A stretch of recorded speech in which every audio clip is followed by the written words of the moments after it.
Namaskar.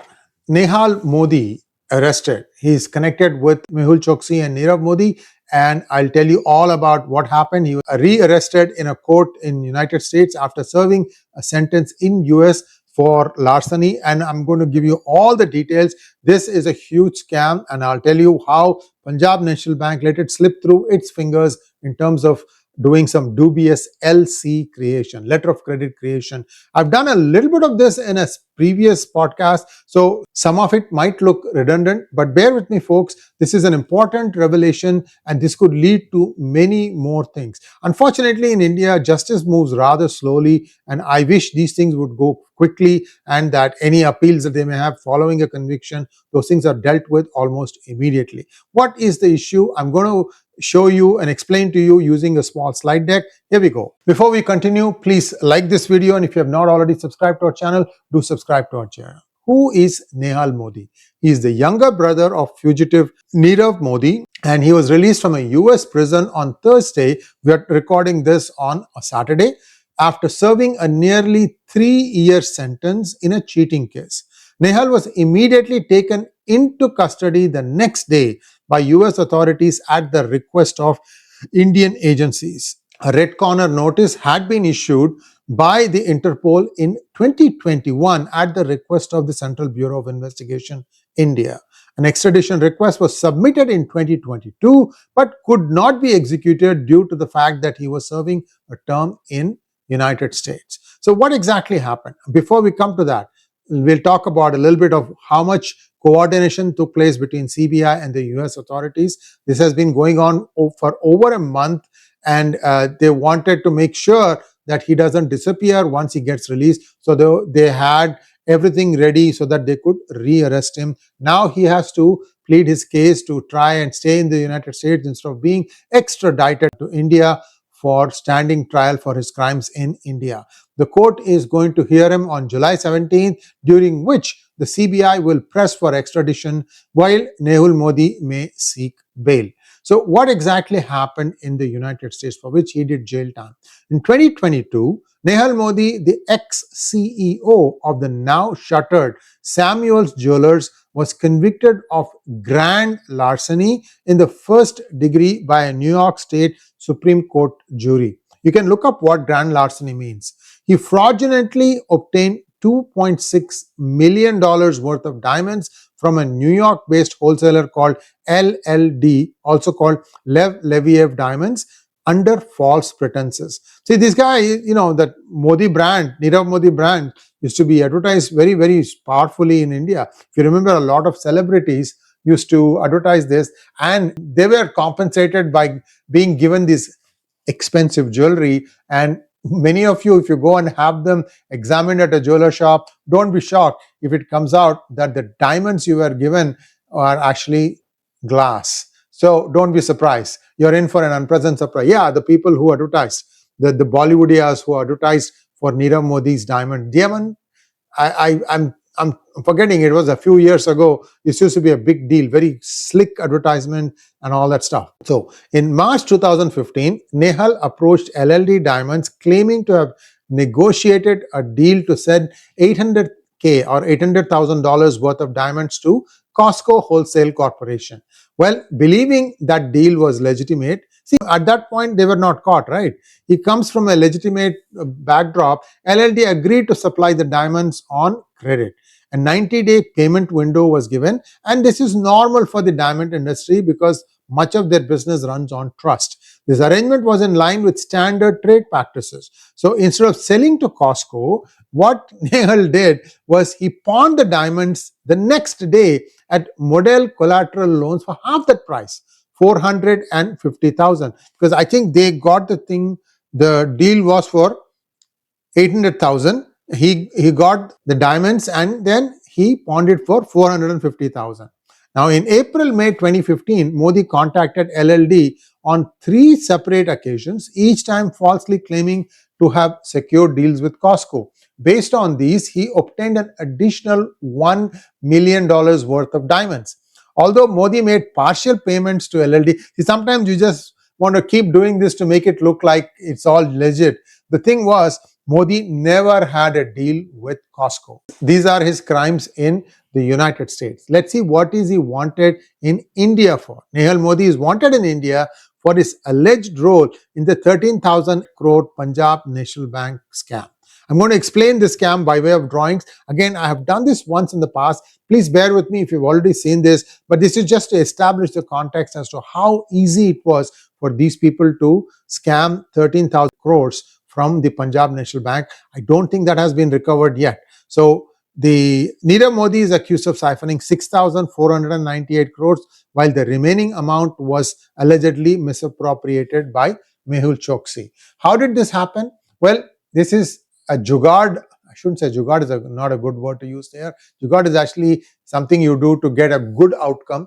In this case, these guys did something very funny, and how the software in PNB allowed them to do it is a topic of discussion in itself. I won't go into that because a lot of people will jump up and down that this is not possible using that software. Yet somebody has actually documented this. I've written an article in Sunday Guardian as soon as this happened, and some of the drawings from that article I'm going to share here. So what had happened was, in Punjab National Bank Brady House branch in Mumbai, the branch had issued 165 letters of undertaking and 58 FLCs during March-April 2017, against which 311 bills were discounted.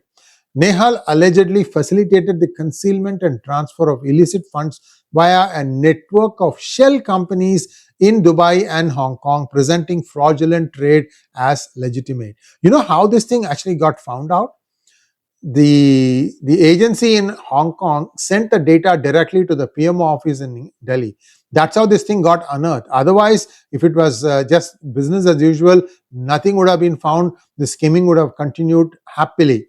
So how did PNB, and who was at the helm in PNB who allowed all these things to happen?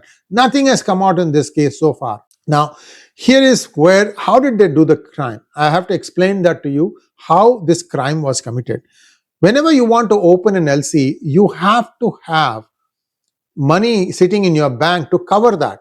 An LC will be typically for a foreign currency, like for example, dollars. In that case, that day's conversion rate times whatever the amount you're asking should be in your bank in terms of rupees, and then the RBI will release the money if that is the case. Or if you happen to have a dollar account in India, then you can use that to offset against that. And that's a little bit rare, but it does happen. There are such provisions available. Now what happens is, this is really the way this thing goes. A letter of undertaking transaction is entered into the core banking system, and the core banking system is supposed to do some checks, like what I told you. The banking system has to check and make sure the person who is putting the request in has funds to cover it, and then put the SWIFT message on the SWIFT gateway. So this is the simplified message 1, 2, but this is the more complete message. That is, one is the transaction gets entered in core banking system. That in turn goes to the SWIFT gateway, and this SWIFT gateway checks with release control, which is basically something that will pick up this thing from the queue, pending things that need to go out in SWIFT. It will take that, and then it will go and check the backing entry in core banking system, whether that money has been provisioned for. And if it is, then the release control authorizes the SWIFT gateway to send out the SWIFT message. So there is a check and balance here. That is what was bypassed by these guys. The LOE transaction directly went to the SWIFT message without checking with the core banking system.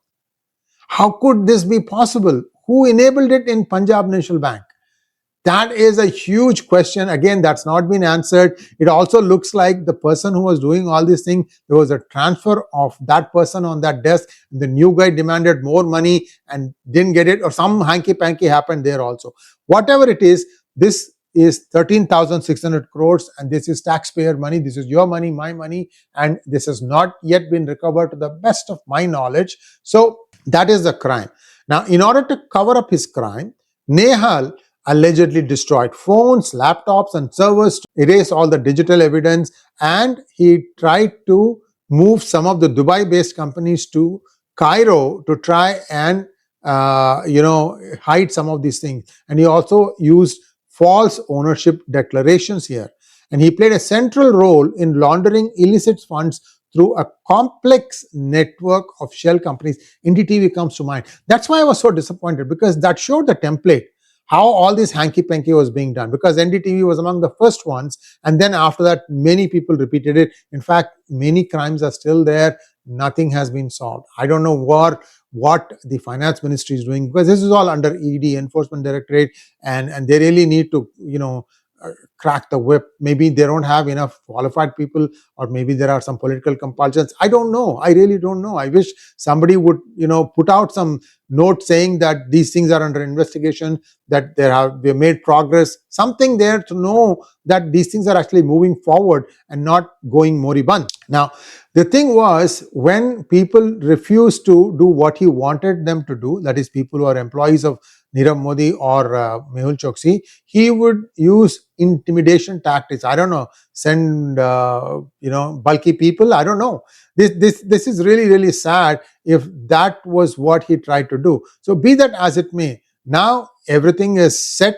There is a 17th July hearing. Let's hope that the CBI presents a solid case, watertight case, that will enable them to extradite this guy back to India, because it's high time India made sure that people cannot commit crimes in India and go hide in London or anywhere else. Let's wait and see, because if he is extradited, if he is charged properly and the case takes place in India, he could be indicted on many charges of money laundering, evidence tampering, and intimidation under various laws.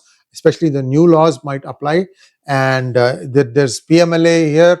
Let me say it this way: the judge could throw the book at him, and I would not be surprised if it goes away to prison for many years. Will that happen? I don't know, because usually these things have some strings that kind of pull in a politician or two, and somewhere, some dark corner of some place, a deal is made and things are let go. I hope it doesn't happen, but I'm not going to hold my breath if this is not going to happen. Let's wait and see how it goes. Thanks for watching. Please like, share, and subscribe to our channel. Don't forget to click on the bell button for notifications. Namaskar.